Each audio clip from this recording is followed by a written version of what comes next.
Munshi farms. आज हम एक और टॉपिक लेके आए हैं वैक्सीन, जो कि गोट्स के अंदर बहुत ज़्यादा इंपॉर्टेंट पार्ट होता है। कौन सी वैक्सीन कब लगनी चाहिए, कौन से सिम्टम्स होने चाहिए। लास्ट टाइम जो हमारी बात थी, हमने बात करी थी हूफ काटने की, बकरियों के खुर काटने की। बारिश में ही बकरियों के खुर क्यों काटने चाहिए, क्योंकि बारिश में उनके खुर नरम हो जाते हैं, क्योंकि काटने में हमें आसानी होती है।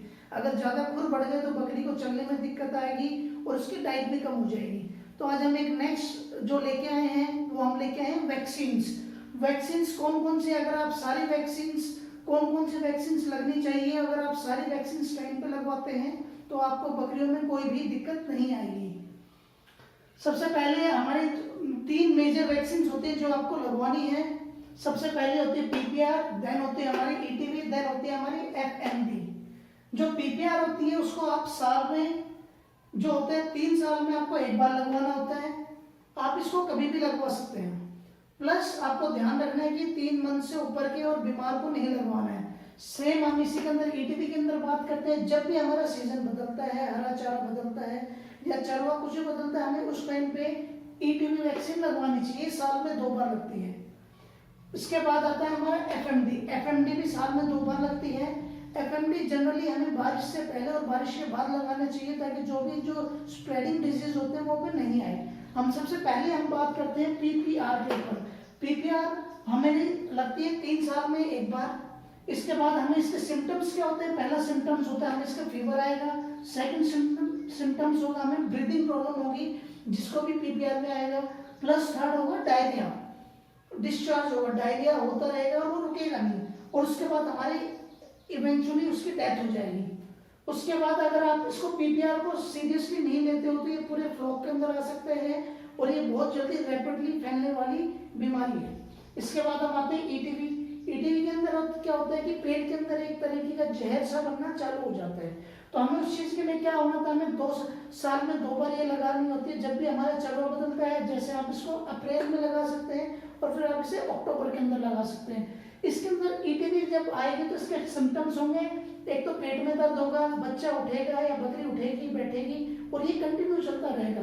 फिर उसके बाद डायरिया होगा, दस्त इसमें भी लगेंगे, लेकिन इसके अंदर खून के क्लॉट नहीं आ सकते हैं उसके, तो हमें उस चीज को ध्यान रखना है। फिर उसके बाद ये डेथ हो जाएगी। तो हमें इस चीज को बड़ा ही तरीके से ध्यान रखना है कि डायरिया में ब्लड आता है, एब्डोमिनल में दिक्कत आती है, तो उसकी वैक्सीन हुई कि नहीं है। फिर हमारा आता है एफएमडी, फुट माउथ डिजीज।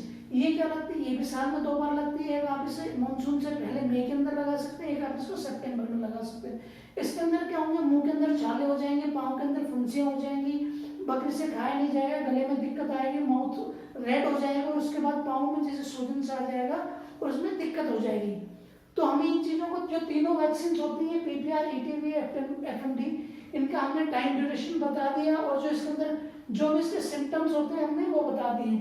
इसके बाद हम बताएंगे कि जो वैक्सीन होती हैं आपको कौन सी कंपनी की लगानी चाहिए और कब आपको वैक्सीन इन पर नहीं लगानी चाहिए। तो हम बात कर रहे थे कि पीपीआर 3 साल में एक बार लगती है, तो अगर हम इसको नहीं लगवाएंगे तो हमें बड़ी दिक्कतें आ जाती हैं। तो जैसे हम इसके अब बताएंगे हम कौन सी कंपनी जो हम अपने फार्म के लिए यूज करते हैं। जो पीपीआर वैक्सीन होती है हम हिस्ट्री कंपनी की यूज करते हैं। जो हमारी ईटीवी होती है जो साल में 2 बार लगती है, अप्रैल और अक्टूबर, और इसके अंदर हम इसकी INL कंपनी की यूज करते हैं, इंडियन इम्यूनोलॉजिकल की। और भी कंपनियां बनाती हैं, लेकिन आप अपने हिसाब से ले सकते हैं। ये सारी चीजें गवर्नमेंट सप्लाई में भी आती है, लेकिन जो हम अपने फार्म पे यूज करते हैं वो बता रहे हैं। INL एफएमडी भी साल में 2 बार लगती है, मई एंड सितंबर। इसकी भी हम जो अपने फार्म पे यूज करते हैं वो भी हमारी INL कंपनी की ही होती है, इंडियन इम्यूनोलॉजिकल। आप ध्यान रखें जो भी आप वैक्सीन लगाते हैं वो एक प्रॉपर टेम्परेचर पे स्टोर रहे, उसके बाद ही आप इनको लगवाएं। हम वैक्सीन का हमने पार्ट बता दिया, कौन सी होनी चाहिए, क्या सिम्टम्स होने, सारी चीजें। अब हम बताएंगे वैक्सीन किन को नहीं लगनी चाहिए। ये बहुत ज्यादा जरूरी है।